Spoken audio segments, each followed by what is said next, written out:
Look there! Now we have a bedroom and a little privacy. Hee hee.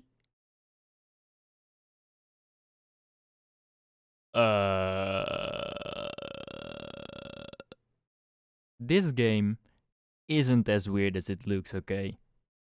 The mystery dungeon genre has always been one of the most slept on genres to me. The randomly generated dungeons, excellent storytelling, actual item management, a sense of difficulty. It's refreshing. Every playthrough, hell, every dungeon you enter is different every single time, making for gameplay that doesn't ever become stale or repetitive. In fact, the whole idea behind mystery dungeon games has impressed me so much that I dedicated an entire video to explaining how Pokemon Mystery Dungeon does everything I've been missing in the main Pokemon games for years. Even though the video is horrible from a creative standpoint, I still wholeheartedly stand behind every single point I make in this video, and I'm willing to defend them against anyone that disagrees. I've been looking for a reason to play these mystery dungeon games again for a while now, and the existence of this video means I've finally found one.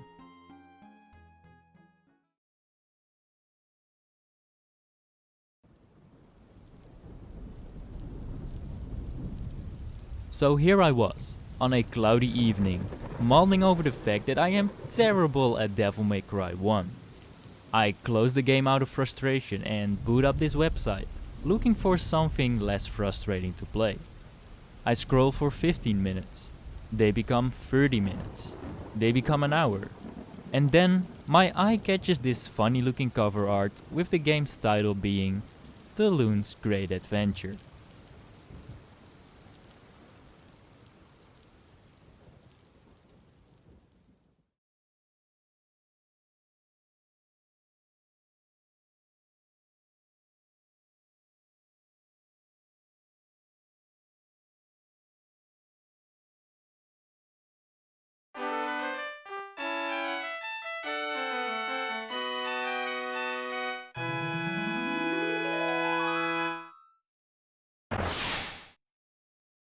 Yeah, I found this game on complete accident after rage quitting Devil May Cry.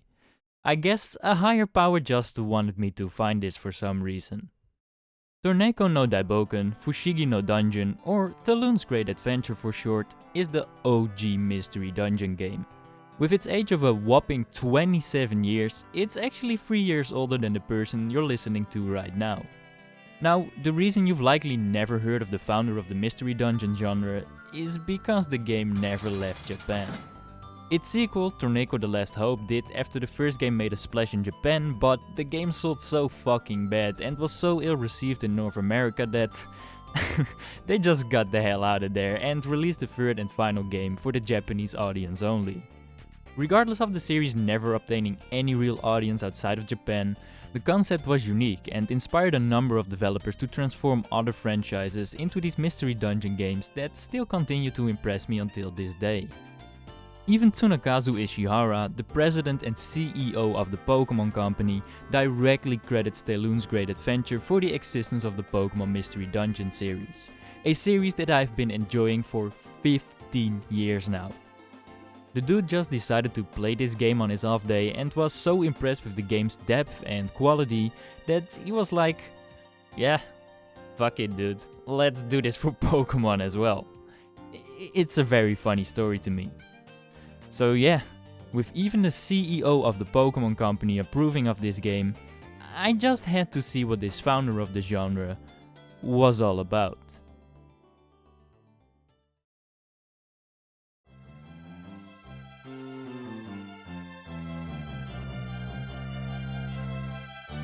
Taloon's Great Adventure is a mystery dungeon game that is entirely based on Dragon Quest IV, which I have never played and got no intention of playing.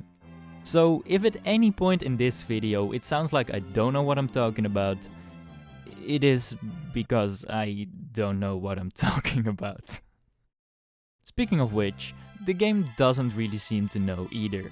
The game starts with a brief introductory cutscene in the 8-bit style of Dragon Quest IV, which would have been pretty cool had I understood any of it. While the fan translation of this game is pretty good, this cutscene is straight up unreadable, and after checking the handful of videos that exist on this game, it isn't just an issue on my end either. Not that you miss an awful lot in the cutscene though, since the story is pretty straightforward. In Taloon's Great Adventure, you play as Taloon, the roundest of merchants from Dragon Quest IV. After the events that take place in said game I didn't play, Taloon heads back to his recently opened shop. One day he gets word of a mysterious dungeon full of riches. Since he's always dreamt of opening the best shop in the world, he instantly buys into the vague rumor, and in order to achieve his dream, he convinces his family to move to the far-off land where the mystery dungeon is said to be. And yeah, that's pretty much it. You explore mystery dungeons and sell the items to increase Taloon's wealth and improve his shop. That's the entire game pretty much. Then, one day, the nearby king tells Taloon about the mystery dungeon's great treasure, the Box of Happiness, that's supposed to be located on the 27th floor. You retrieve the box, some funky jingle plays,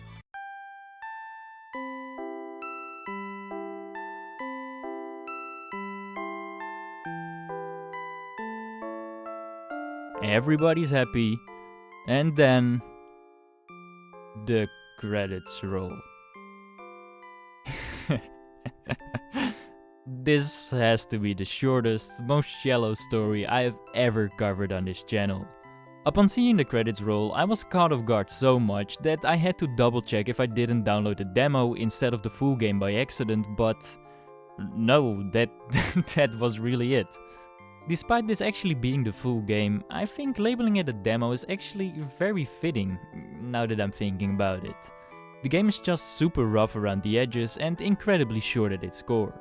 Not only is the story about as deep as a wading pool, the game contains a whopping 2 dungeons as well. The game starts with a trial dungeon that's supposed to teach you the game's core mechanics, and then you get the green light from the king to enter the big dungeon that contains the aforementioned Box of Happiness. So why did I bother making a video on a game with a non-existent story and 1.5 dungeons again? Because I still got 7 hours and 20 minutes of pure joy out of it. Taloon's Great Adventure looks like a short game, and well, it is, if you get incredibly lucky. If you're not, however, this game is probably the most punishing game of any of the mystery dungeon entries, which to me was an absolute blast. If I have to paint a picture for you to understand how difficult this game can really be, then let me ask you to think of any 10 to 20 hour game you played that was relatively difficult. Now, think of the build up from start to finish and then imagine all of that crammed up in a 27th floor dungeon. That's Taloon's Great Adventure. Every time you enter a dungeon, your level will be reset to level 1. In order to at least give you some sort of a chance, the first few floors start off relatively calm. There's these little ghosts that have double speed at all times, and some slugs or monkey-like creatures that do some decent damage. But no more than 5 floors later, you'll be battling these goblins that will destroy your ass in 2, maybe 3 hits if you're lucky. Now, contrary to all the people bitching about it in every single review I read or watched, my 7 hours and 20 minutes of game time will tell you that I absolutely love this difficulty. This game was clearly an attempt to test the waters, throw some shit at a wall and just see what sticks. For a game that only boasts 2 dungeons, this difficulty is actually perfect to increase someone's game time, and like I said in the intro of this video, each adventure is a new one. So each new attempt felt different to a certain extent. I died some more, and succeeded off of the back of throwing myself at the dungeon repeatedly and trying my very hardest to make the most of every attempt. Your raw strength isn't enough, unlike games like Pokemon Mystery Dungeon. You need more hits to kill your opponents than they need to kill you, and Taloon's so blinded by treasure that he'll miss more attacks than he actually hits, resulting in many deaths. This flawed game design is actually what I like the most about the game's structure, whether it was intentional or not, because it shifts the game's focal point from the combat to your item management, which demands a lot more from an individual than simple combat mechanics in these games. ever will. And oh, do I like the items this game has to offer. It's so cool to see the origin of some of the items we still see in like the most recent Mystery Dungeon games.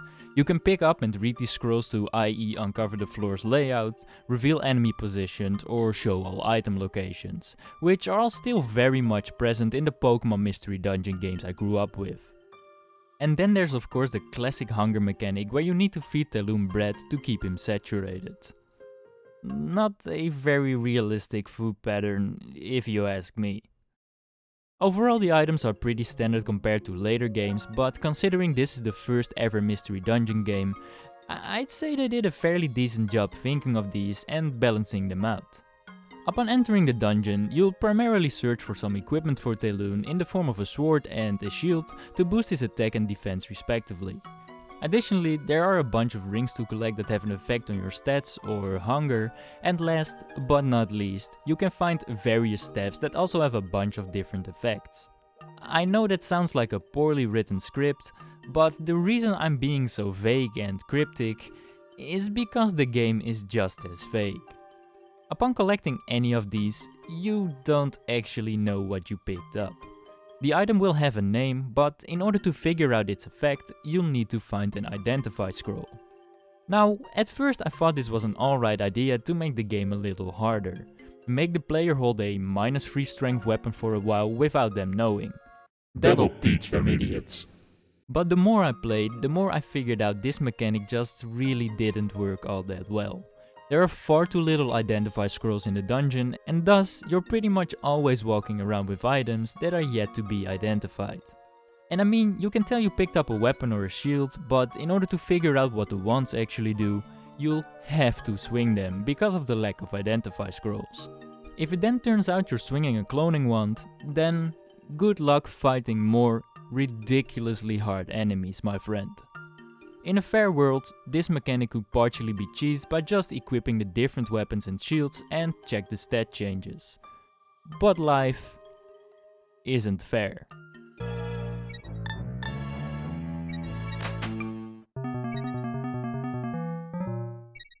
Yeah, your items can be cursed in this game, which will make you unable to unequip said item unless you find an Anchor Scroll. These Anchor Scrolls have an alright spawn rate, but not nearly enough to justify testing each and every single piece of equipment, risking being stuck with a crippling effect.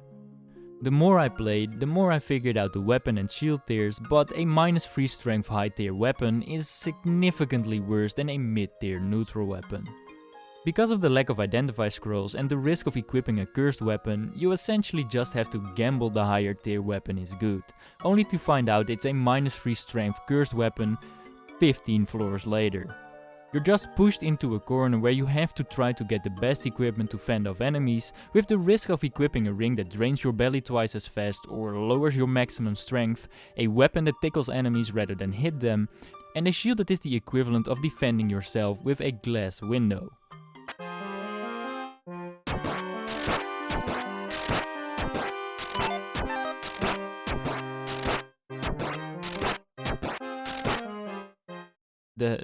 The weapon that sounds like a wet fart do be kinda funny though.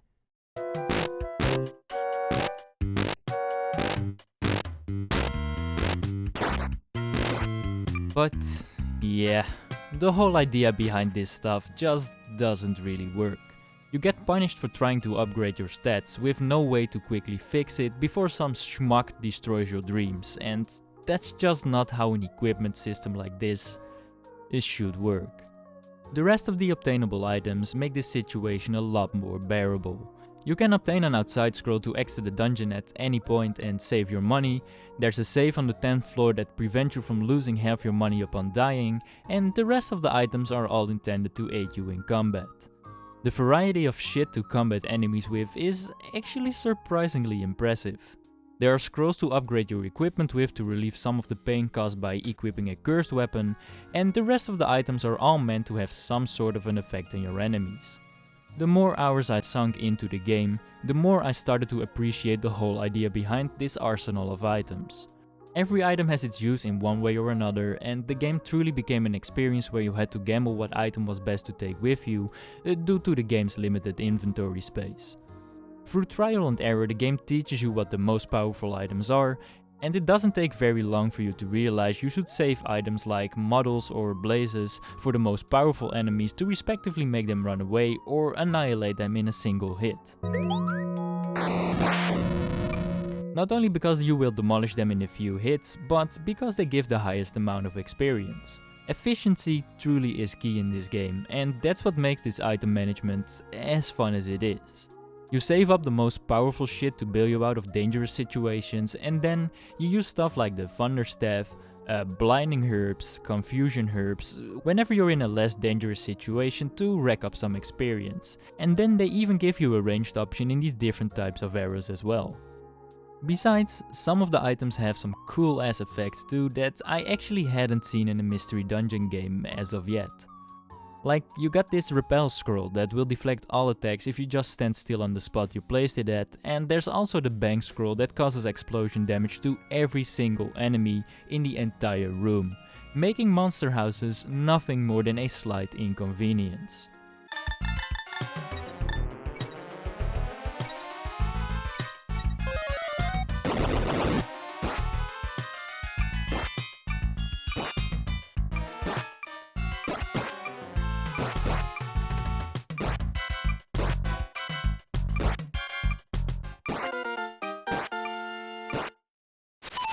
What makes this even better is that the monster houses have an insane item spawn rate.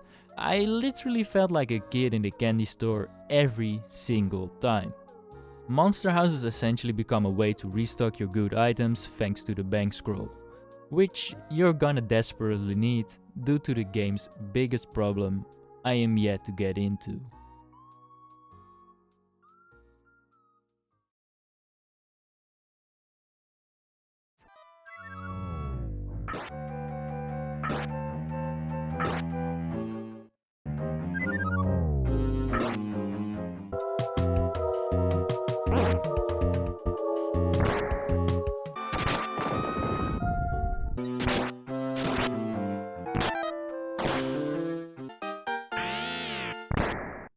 Even with the rather useful items, the game is imbalanced. The items are great, but the enemies are better. And this isn't just me being a crybaby bitch regarding the difficulty. I actually really like these enemy designs. You got these funny looking shrooms that'll lower your maximum strength with their poison, these undead zombies that can corrode your shield if you haven't used a plating scroll on it, these enemies that warp you to random spots on the floor. Nearly every enemy has a fun little gimmick to them.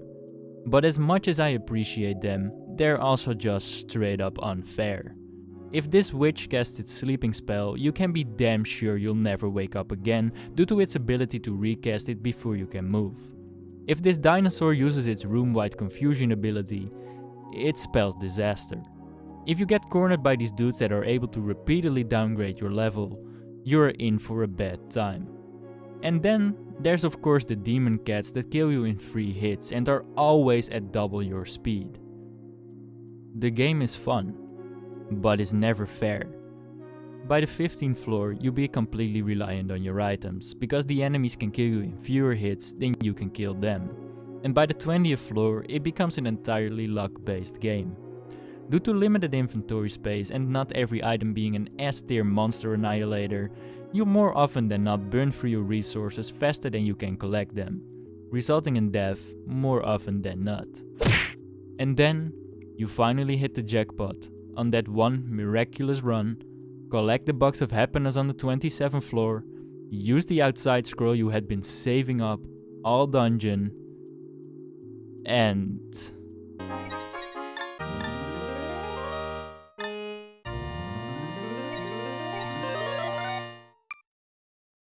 assholes. Yeah, they make you go all the way back from 27 to 1 as well. Great. As if you weren't struggling for resources enough as is. The whole thing just kinda sucks. I think the ideas for these enemies and their designs are actually really cool, but everything is overshadowed by the continuous fear of death. I really like these funky looking mummies. I absolutely love these goofy looking flamethrower dinosaurs. I think it's rather funny when this puppet goes like... But everything just absolutely destroys you, let alone when they have an additional ability as well. To me, it truly feels like they decided to cut 75% of a 99 floor dungeon, but decided to keep the level progression the way it is.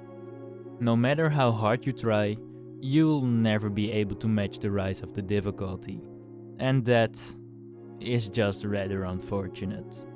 Funnily enough, the dungeon actually has 99 floors in the post-game, with the 99th floor containing the ultimate scroll that will grant you the status of conquering the mystery dungeon. Considering 27 floors cost me more than 7 hours and the game will become even harder after the 27th floor, I decided I was just fine with being a mediocre explorer.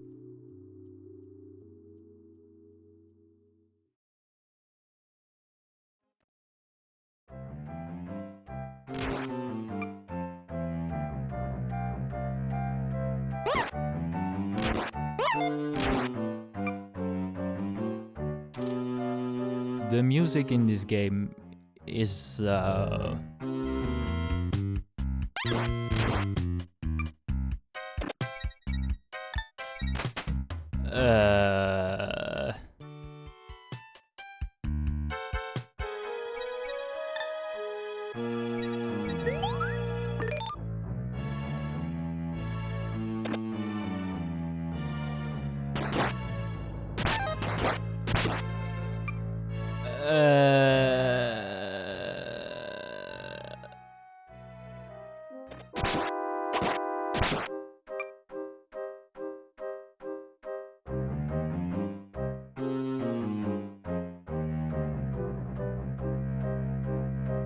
They really just remixed the same track over and over, huh?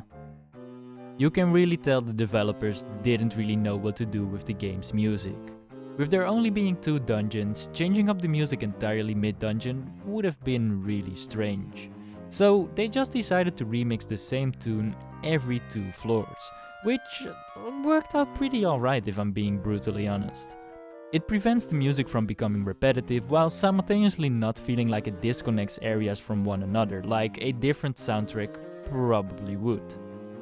The tunes are okay and don't overstay their welcome, but this game essentially only having like 4 different tunes for the town, dungeon, monster houses and the happiness box really adds to the demo feeling that's present throughout the entire playthrough.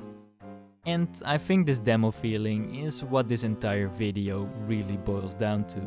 The game is quite a bit of fun, but feels like nothing more than a prototype for the mystery dungeon genre I came to appreciate as much as I do. Every aspect of the game just seems unfinished in a way. The imbalance between attacks and item management, the imbalance between the tools at your disposal and the enemy difficulty, the music changing every 2 floors, it all just seems like ideas upon ideas that the developers never got around to finish.